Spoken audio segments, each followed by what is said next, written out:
जो पहले इन्होंने हमारे साथ वादा किया था कि जब हमारी 2014 में सरकार आएगी, मुझे भी याद है ये डॉक्टर निर्मल सिंह उस वक्त मेरे ख्याल में सीएम थे, डिप्टी सीएम थे। मैं आपके माध्यम से पूछना चाहता हूं कि मुझे बताओ, एक डॉक्टर निर्मल सिंह जो एक आम आदमी, एक प्रोफेसर, यूनिवर्सिटी में प्रोफेसर था, उसके पास पैसा कहां से आया? आज जो उसकी कोठी बनी हुई है, कहां से आया पैसा उसके पास? इन लोगों ने, बीजेपी वालों ने बेड़ा गर्क करके रख दिया।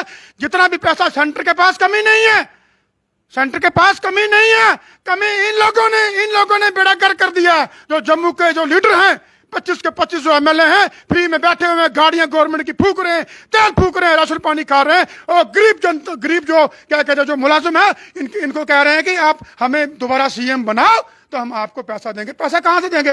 इन्होंने अपने बैंक भर दिए। मैं आपके माध्यम से पूछना चाहता हूं, जो ईडी है, जो क्राइम ब्रांच वाले हैं, ये लोगों के घर में छापे मारते हैं, पहले बीजेपी के घर में जाए, देखें, इनके घर जाकर देखो क्या क्या लगा हुआ है। इन्होंने सारा पैसा अपने अपने अकाउंट में जमा करवा दिया, अपने बच्चे फॉरेन भेज दिए। ये कहते हैं भगत सिंह मैं ना बनूं, भगत सिंह गवांडी वाला बने।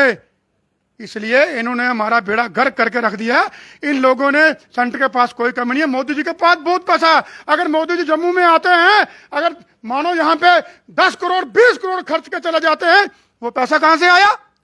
अगर वही पैसा इन गरीब हमारे जो भाई मुलाजिम बैठे हुए हैं, मैं आपके माध्यम से कहना चाहता हूं, इस वक्त टेलीविजन की वो हाल हो चुकी है। अगर हमारे माँ बाप घर में ना हो तो मेरे ख्याल में हम काली फांसी लगा दें। सर, आईटीआई का डिप्लोमा करना, पढ़ाई करनी, वो भी आपके तबके में है। एक सीपी वर्कर, एक ने अपनी लैंड दे दी है, मतलब अपनी जमीन होने के बाद भी वो अपनी जमीन का मालिकाना हक जो है वो नहीं कर सकता। और दूसरी तरफ से उसको जो एक उम्मीद थी कि मेरे को नौकरी मिलेगी, कुछ होगा, उसमें भी जो है उसके साथ टालम टोल जो है पिछले 25 साल से ऐसा ही चलता जा रहा है। अभी ये जो तस्वीर है जो आपको दिखाई गई थी कि अमरनाथ यात्रा के बाद जो है आपसे बातचीत की जाएगी, 15 अगस्त तक आप कह रहे हैं, क्योंकि हर घर तिरंगे की बात जो है वो वहां चल रही है। हमने देखा कि आपके बैनर ने अमरनाथ यात्रा पे भी कुछ ऐसा नहीं किया, और दूसरी बात जो तिरंगे का भी अपमान ना हो इसलिए आप जो होल्ड पे हैं।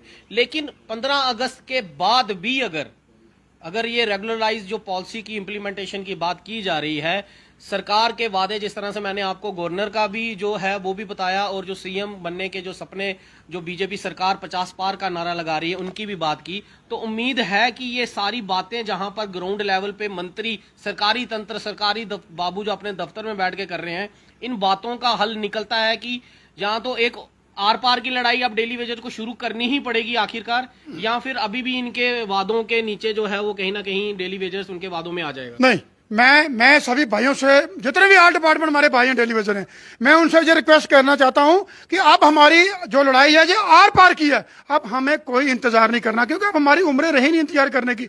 42, 45, 50 साल हमारे भाई हो चुके हैं, अब कोई गुंजाइश रही ही नहीं है। क्योंकि आप समझते हो, अगर हम लोग इनको टाइम देते हैं, ये कहते हैं कि टाइम दो टाइम दो, भाई कितना टाइम दें आपको?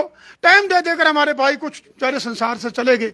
तो इसलिए आपके माध्यम से आप में आर्ट डिपार्टमेंट जो हमारे भाई हैं, चाहे वो पीएचई हो, पीडीडी हो, कोई भी हमारा भाई हो, 15 अगस्त के बाद जो तांडव होगा उसको संभालना बहुत मुश्किल होगा प्रशासन को।